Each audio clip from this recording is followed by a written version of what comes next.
Good morning, everyone. Welcome to broadcast 613 of our precious community with people from all over the world who've gathered together for 2.5 years every weekday morning to learn some Torah. And I have to say that this is a milestone moment. 613, for those who don't know, are the number of commandments, the number of mitzvot. Now, that's not universally held. Maimonides, Rambam, in counting the mitzvot, delineated them into the number 613, which has become a very big number in the Jewish consciousness. Each one of those mitzvot has their own import. Each one has a biblical root or a theological impact. But what I wanted to do was pause and dedicate today's Torah learning to UJA Federation of New York, where I am privileged to serve as scholar in residence and rabbi.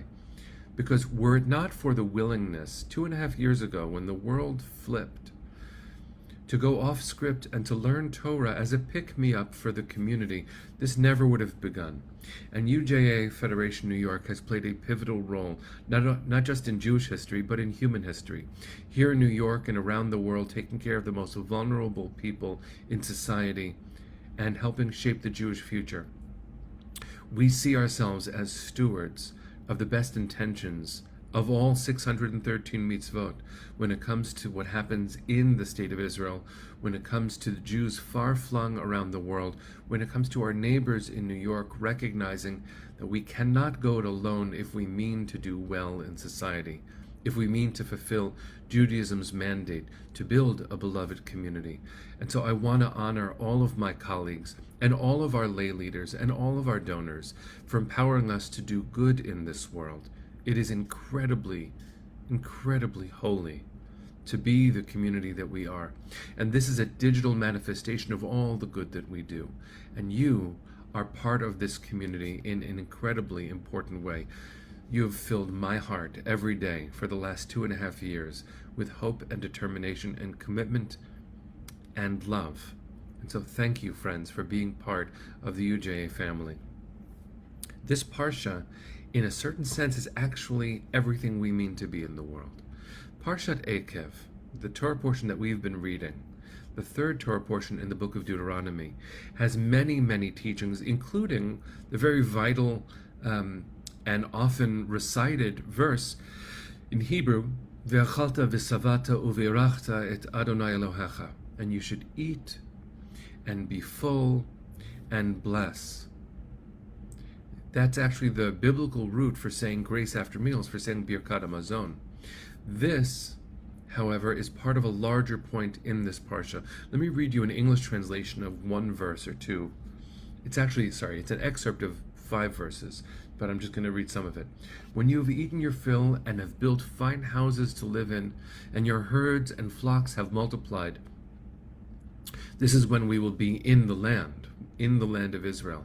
Remember, Moses is sharing the words that have to follow us, that have to be integrated into our souls when we cross the river Jordan, which Moses will not. So he's giving us these instructions in advance.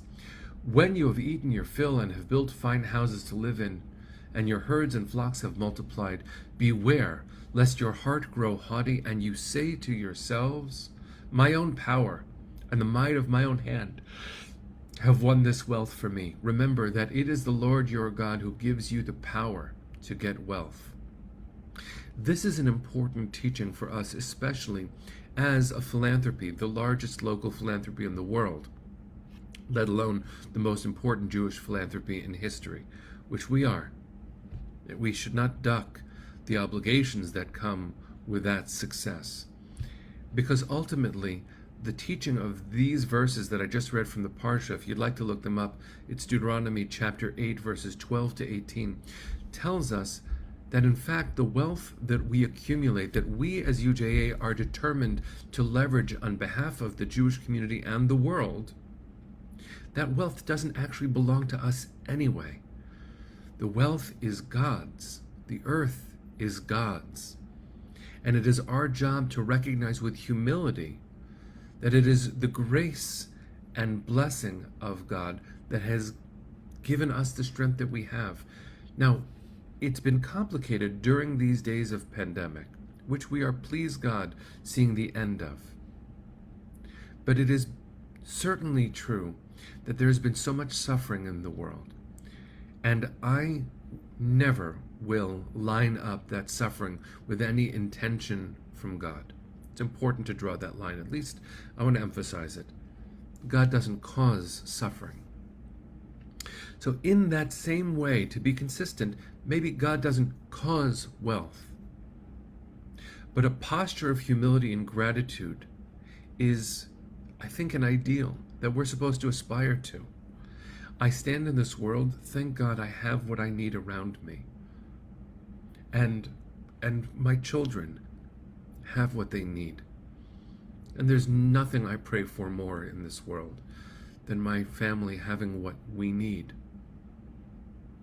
But I know that that is a blessing that we continue to receive and earn through the strength and grace that God bestows on this planet, on all of us.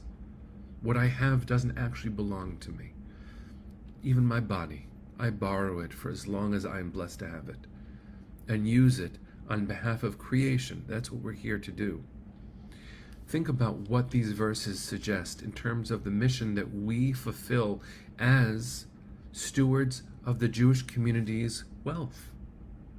I know that that's a complicated thing to say, but it is incredibly important for us to point it out, that the wealth that we have has to be stewarded with a moral conscience. Listen to this.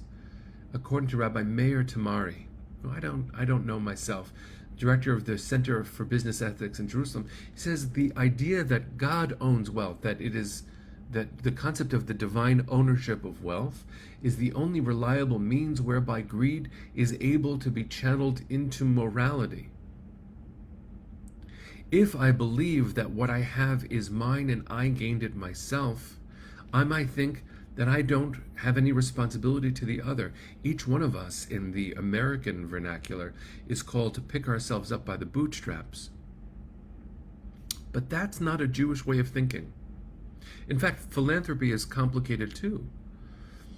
The way that we do our work in the world, by leveraging and collecting and cultivating all the strength that our community has for the betterment of others, is actually best understood as justice.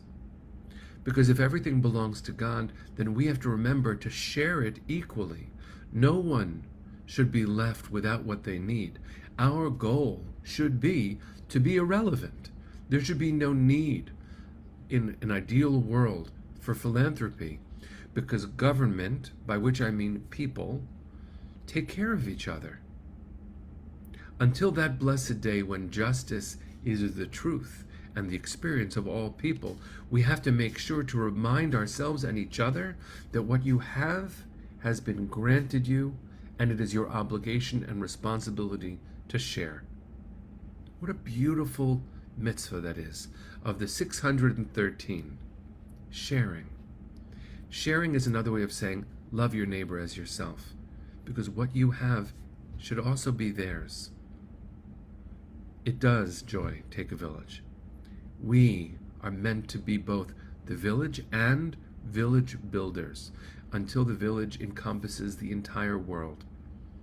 There's a beautiful section of the Talmud. It's one of my favorite teachings.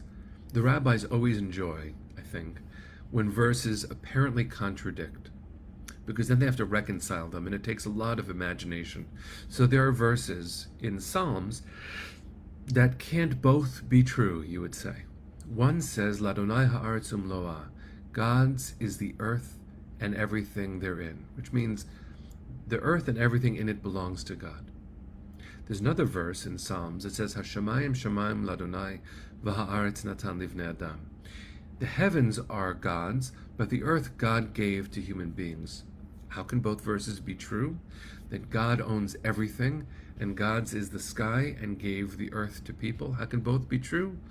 The rabbis say, Kan kodem bracha, kan le'achar bracha. This is true before you say a blessing. Everything belongs to God. But once you make a blessing, some of it becomes yours. So I want to bless us with a complicated, holy beautiful, burdensome blessing, which is to make of our lives blessing and to see the obligation to pay it forward. By making a blessing, I earn both the right and the responsibility to partake of God's world. I believe that's what UJA is all about. I believe actually that's what Jewish life is meant to be about. To make our lives a blessing, and through us may everyone be blessed. That's actually the original language that God spoke to Avram, our ancestor, the very first in our family. V'avarchecha, v'gadlat shemecha. I will bless you, and I will make your name great. People will know who you are, and those who bless you will be blessed. Well, friends, let's be blessers. Let's give of what we have. Let's work on sharing ever more, so that justice becomes the experience. Look what we've been able to do with the zeros and ones of the digital platform, friends. Look at the way we've shared time and hope and heart. We've carried each other through these days, through these months, and yes, through these years. In closing, let me share some Torah that came from within our community just now, from our teacher Risa. The root word of tzedakah means justice and righteousness. When we treat people fairly with justice, understanding that all should have shelter, food, clothing, and their medical needs answered, we are tzaddikim. We can aspire to be righteous. Friends, may we be so blessed to learn from Risa, to learn from each other, and to do all the good we possibly can with all the days we are blessed to have. So friends, thank you for being part of our community 613 mornings. Thank you for being a mitzvah community. Thank you for the gift of being part of it. I am so grateful to all of you. Let's have a good day. We'll see each other tomorrow. Let's sing our way into it. Here we go.